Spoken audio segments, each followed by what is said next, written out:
এই ভিডিঅ'ত আমি আলোচনা কৰিম যিসকল শিক্ষাৰ্থীয়ে প্ৰজ্ঞান ভাৰতী আঁচনিৰ অধীনত বাণীকান্ত কাকতি মেধা বঁটা অৰ্থাৎ এইচএছ স্কুটিসমূহ লাভ কৰিব তেওঁলোকৰ যিসমূহ ডকুমেণ্ট ৰিকুৱাৰ্ড কৰা হৈছে বা যিসমূহ ডকুমেণ্ট লাগিব সেই ডকুমেণ্টৰ বিষয়ে আলোচনা কৰিম।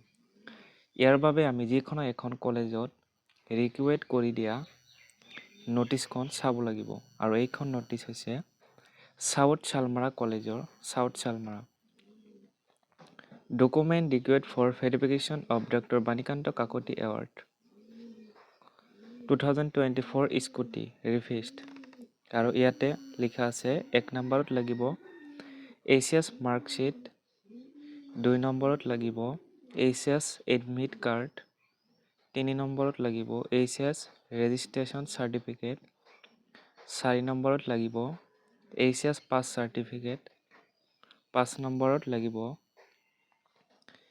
Study certificate beyond 10+2 from their respective college institute in Assam।